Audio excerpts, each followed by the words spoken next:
여러분 안녕하십니까, 작가 이태화입니다. 이 영상을 보실 분들이라면 자기관리에 관심이 많으실 겁니다. 각자 자기관리의 개념이나 그 대상은 다를 거예요.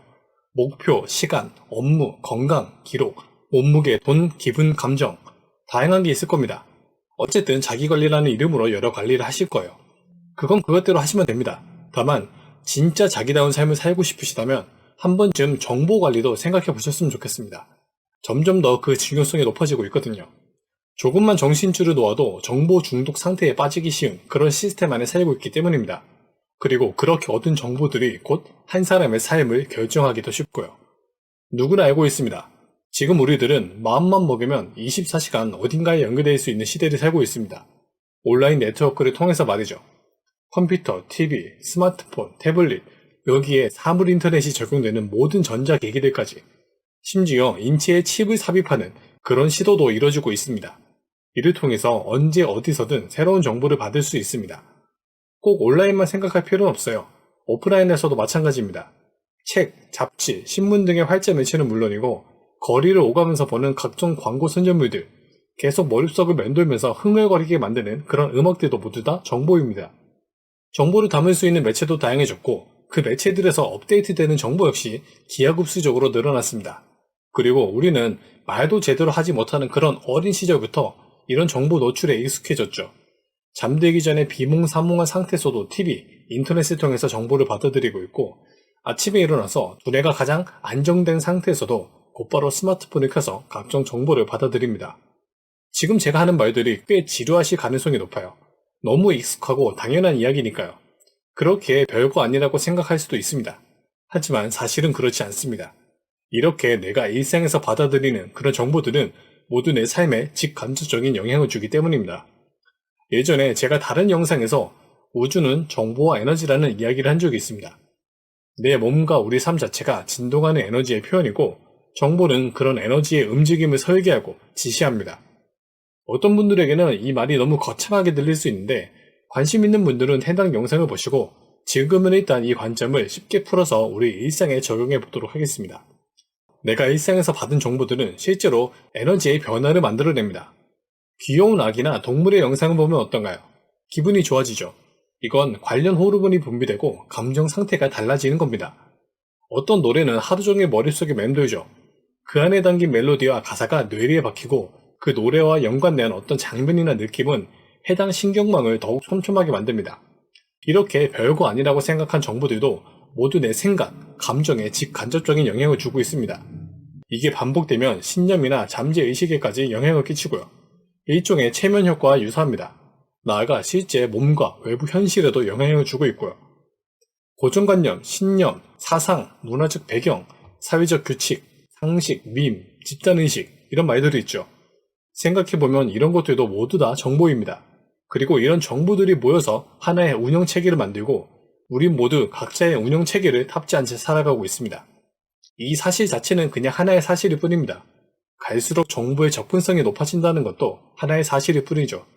다만 여기서 이슈가 발생하는데 그건 우리가 너무 무분별하게 각종 정보에 노출되고 있다는 겁니다. 그리고 각종 미디어가 점점 더 자극성을 높여가고 있다는 거고요. 이건 이미 다 체감하고 계실 겁니다. 책 중에 꽤 팬층을 형성하고 있는 트랜서핑 시리즈가 있습니다. 그 책의 저자도 이와 비슷한 얘기를 하고 있어요. 그 부분을 읽어드리겠습니다. 책에서는 아예 특정 채널의 이름까지 언급하고 있는데 여기서는 그냥 ABC 정도로만 이야기하겠습니다. 예컨대 A채널은 한때 아주 흥미롭고 교육적이었다. 그런데 지금은 어떤가? 뭔가 부서지고 망가지는 것들에만 미친 웬 바보들만 보여준다. B채널은 주로 위험한 동물들만 보여준다. C채널에서는 재앙에 관한 이야기만 나온다. 뉴스도 마찬가지다. 위험하고 무서운 소식들만 전한다. 이 모든 방송을 보고 있노라면 지성의 시대는 저물고 악마와 돌연변이들의 시대가 도래한 것이 아닐까 하는 생각마저 든다. 물론 악마와 돌연변이들이 수십 년 전의 그 어느 때보다 훨씬 더 많아진 것은 사실이다. 그렇게 된 데는 여러 이유가 있다. 하지만 중요한 점은 그것이 아니다. 문제는 현재의 사람들이 이미 정보를 지칠 정도로 공급받고 있으며 더 이상 그들을 놀라게 하거나 흥미를 유발하는 것이 매우 어려워졌다는 데 있다. 언론이 잠깐이나마 사람들의 이목을 집중시키기 위해 흥미거리를 짜내는 것도 이러한 이유에서다. 보이스카우트 캠프에서 단원들이 잠들기 전 속닥거리며 이야기하던 무서운 이야기가 이제는 전 세계를 공포에 몰아넣을 뉴스가 되어버린 것이다.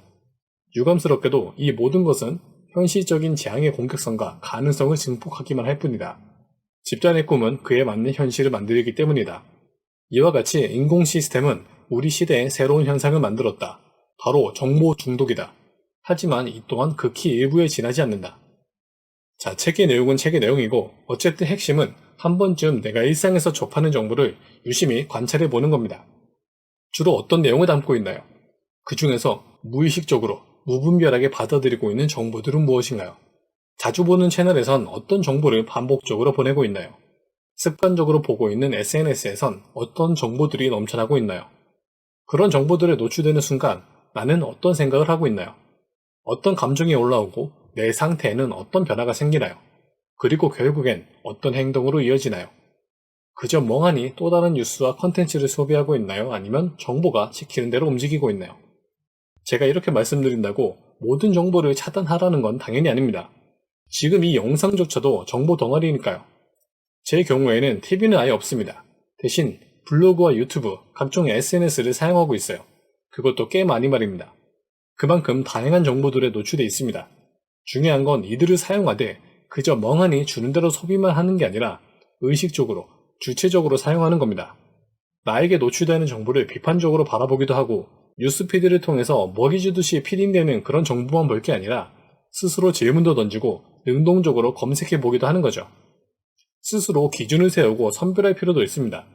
때로는 정보의 소비자가 아니라 정보의 생산자로 활동해 보기도 하고요. 저 역시 블로그나 유튜브 등을 이런 식으로 많이 활용하고 있습니다. 학생들을 가르치는 분에게 넌지시 이야기한 적이 있습니다. 사색하지 않고 검색만 하는 시대가 되어간다고요. 하지만 그분은 이렇게 말씀하시더라고요. 요즘엔 검색조차 하지 않는 아이들이 있다고 말이죠. 미디어 형태를 한번 잘 살펴보세요. 추천, PD형 서비스, 큐레이션 서비스들이 많아졌죠.